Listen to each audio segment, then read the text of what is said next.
Alright, so today we're going to be testing these safety glasses. What we're going to be testing them against is these airsoft guns. This is 345 FPS, and the shotgun that I have is 355 FPS. Let's see how they work.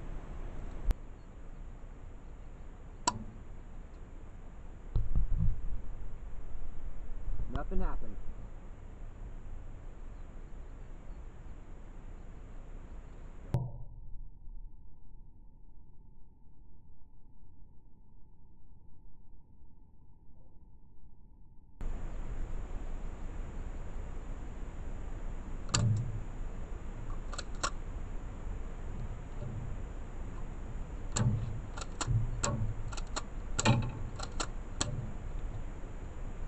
Alright, nothing's happened.